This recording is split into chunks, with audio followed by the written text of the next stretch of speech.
Friends, let me tell you something with complete honesty. Tonight's story is not an ordinary story. After listening to this, you might forget how to sleep with the lights off.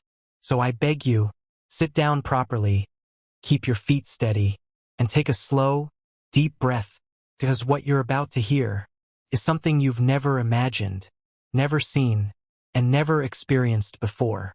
This is the story of a house that doesn't stay silent, and a man who thought he was alone, but he wasn't, and the truth he discovered was something no human should ever know. So please, watch this story till the very end. If you leave it midway, the night will still be yours, but the sleep might belong to something else. The night was unusually still, even for a neighborhood as quiet as the old district where house number 17 stood. It was 2:45 a.m., a time when the world feels suspended between reality and dreams. The faint yellow glow of a distant streetlight leaked through the thin curtains of Hassan's small room, casting long, trembling shadows across the floor. The ceiling fan spun lazily above him, creating a slow, rhythmic hum that should have been comforting, yet somehow added to the strangeness of the atmosphere. Hassan, a dedicated freelance editor, sat hunched over his laptop, his tired eyes scanning through lines of text he had been revising for hours. Empty coffee mugs surrounded him like silent witnesses to his sleepless nights. Every click of the keyboard echoed more loudly than it should have, bouncing off the hollow walls of the aging house. Although Hassan believed he was completely alone, a faint feeling of being watched had been lingering for days. It was subtle, a shift in the air, a sudden coldness behind him, or the odd sensation that someone had just moved in the corridor. He brushed off the unease each time, telling himself it was just exhaustion. But tonight, something felt different. Tonight, the silence was too perfect, as if it was waiting. Hassan had just stretched his hands to relax his stiff fingers when a faint, unfamiliar sound drifted through the room. At first, he thought it was just the old house settling, a common creak or sigh that aging would often make in the middle of the night. But this sound was different. It had rhythm, intention, purpose. A soft scratch, scratch, scratch echoed from the wall directly behind his desk. It was delicate, like the tip of a pen gliding across a rough surface, but it wasn't coming from the outside. It was coming from inside the wall. Hassan froze, listening carefully. The sound returned, slightly louder, slightly clearer. Scratch, pause, scratch, scratch. His heartbeat quickened. He pushed his chair back and leaned closer, placing his ear against the cold plaster. That's when he heard something far worse. A whisper. Faint, breathy, but unmistakably a human whisper. Hassan. He jerked away immediately, his breath hitching in his throat. His eyes darted around the room, searching for any logical explanation. But the house remained perfectly still. No open windows, no wind, no movement. Then it happened again. This time even softer, almost pleading. Look here. The wall was calling him, and it sounded alive. The whispering had barely faded when Hassan noticed something even more disturbing. The wall he had been listening to, plain, pale, and untouched for years, now had a thin, fresh line etched across it. At first, he thought it was just a crack caused by old plaster. But then, right in front of his eyes, the line moved. It wasn't spreading naturally like a crack. It was being drawn. A single scraping sound echoed from inside, perfectly synchronized with the growing mark. Hassan stared, frozen, as the line curved downward, then bent sideways, forming deliberate shapes, like someone was carving from the other side with sharp, determined fingers. He took a shaky step forward and touched the wall. He expected it to be cold, but it was warm, unnaturally warm. It pulsed faintly, as if the wall was breathing. The scratches continued, faster now.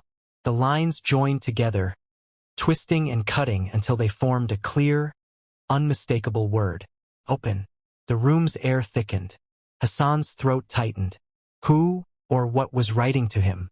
And why did it want him to open something? The silence that followed felt like held breath.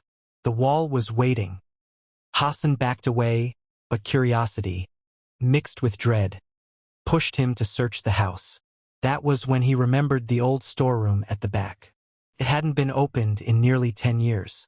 The key was still hanging near the kitchen, dusty and unused. His hand trembled as he inserted the key. The lock resisted at first, then clicked open with a tired metallic sigh. The door creaked wide, releasing a powerful wave of damp, rotten odor.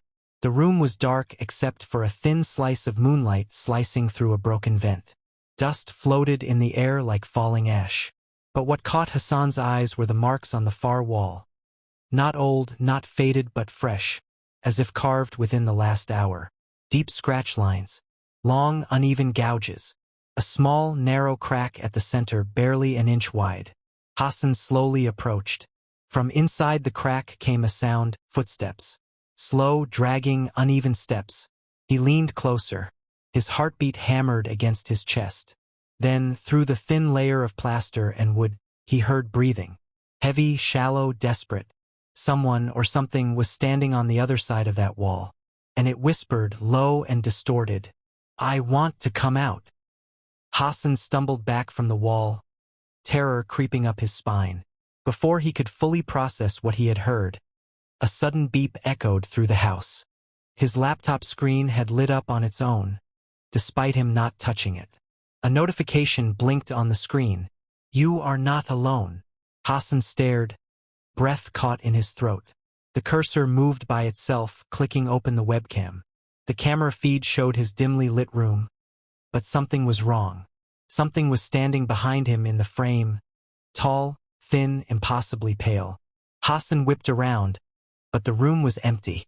When he looked back at the screen, the figure was still there, motionless, towering, its head slightly tilted as if observing him.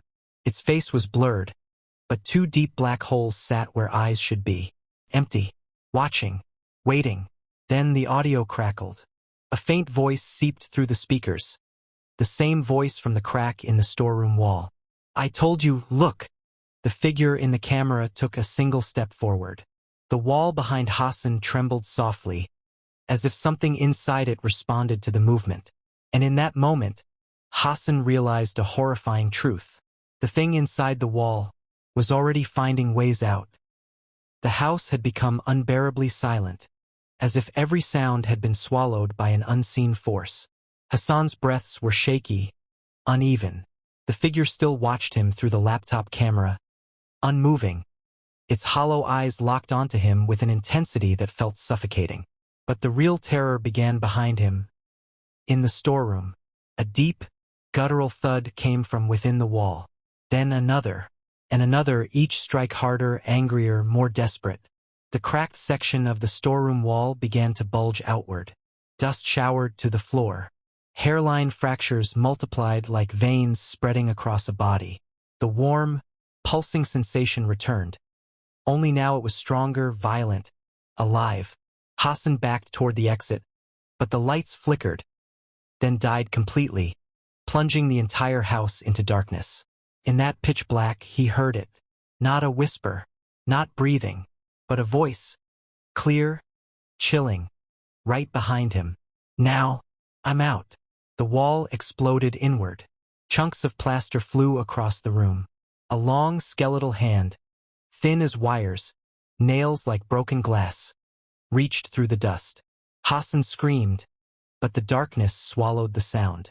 By morning, only scattered wall fragments remained, and a trail of deep, unnatural footprints leading deeper into house number 17. Hassan was gone.